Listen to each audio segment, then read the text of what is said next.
ಎಲ್ಲರಿಗೂ ನಮಸ್ಕಾರ. ಜ್ಯೋತಿ ಕಿರಣ್ ಕ್ರಿಯೇಷನ್ಸ್ಗೆ ಸ್ವಾಗತ. ಈ ದಿನ ಚಳಿಗಾಲಕ್ಕೆ ಸೂಕ್ತವಾದ ರಸಂ ಮಾಡ್ತಾಯಿದ್ದೀನಿ.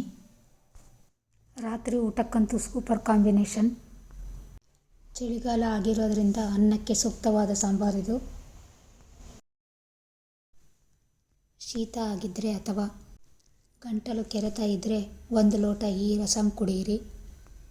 ತಕ್ಷಣ ಗಂಟಲು ನೋವು ಕಡಿಮೆ ಆಗುತ್ತೆ, ಮನಸ್ಸಿಗೂ ಸಹ ಎನಿಸುತ್ತೆ.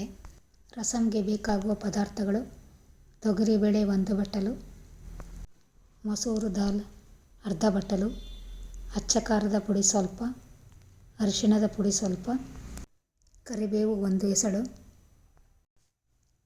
ಕತ್ತರಿಸಿದ ಟೊಮೆಟೊ 3, ಉಪ್ಪು ರುಚಿಗೆ ತಕ್ಕಷ್ಟು.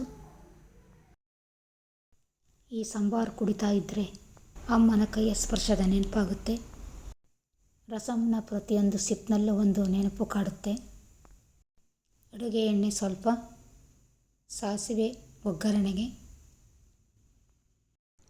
ಇಂಗು ಸ್ವಲ್ಪ, ಶುಂಠಿ ಬೆಳ್ಳುಳ್ಳಿ ಪೇಸ್ಟ್ ಸ್ವಲ್ಪ, ಕತ್ತರಿಸಿದ ಕೊತ್ತಂಬರಿ ಸೊಪ್ಪು ಸ್ವಲ್ಪ, ಕತ್ತರಿಸಿದ ಈರುಳ್ಳಿ 1,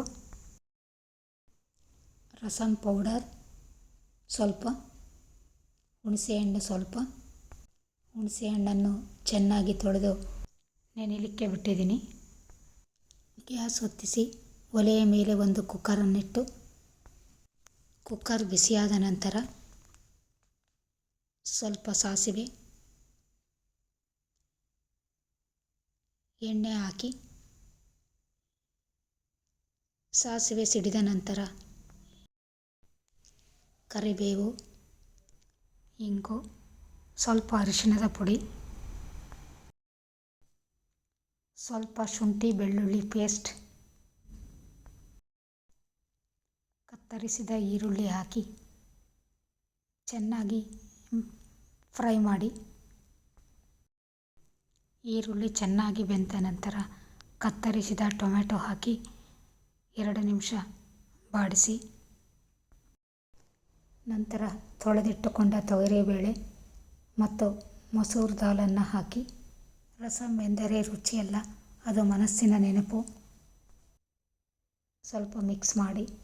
ರಸಂನ ಪ್ರತಿಯೊಂದು ಸಿಪ್ ಕೂಡ ಮನಸ್ಸಿಗೆ ಆಹ್ಲಾದ ನೀಡುತ್ತೆ. ರುಚಿಗೆ ತಕ್ಕಷ್ಟು ಉಪ್ಪು, ಖಾರದ ಪುಡಿ, ರಸಂ ಪುಡಿ, ರಸಂಗೆ ಬೇಕಾಗುವಷ್ಟು ನೀರನ್ನು ಸೇರಿಸಿ ಚೆನ್ನಾಗಿ ಮಿಕ್ಸ್ ಮಾಡಿ ಕುಕ್ಕರ್ನ ಲಿಡ್ಡನ್ನು ಮುಚ್ಚಿ 3 ವಿಸಲ್ ಕೂಗಿಸಿ. ಕುಕ್ಕರ್ ತಣ್ಣಗಾದ ನಂತರ ಲಿಡ್ಡನ್ನು ತೆಗೆದು ಮೊದಲೇ ಸೋಸಿಟ್ಟುಕೊಂಡ ಹುಣಸೆ ರಸವನ್ನು ಹಾಕಿ. ಮೊದಲೇ ಹುಣಸೆ ರಸ ಹಾಕಿದರೆ ಬೇಳೆ ಬೇಯಲ್ಲ, ಹಾಗಾಗಿ ನಂತರ ಹಾಕಿದ್ದೀನಿ. ಈಗ ಬೀಟರ್ನಿಂದ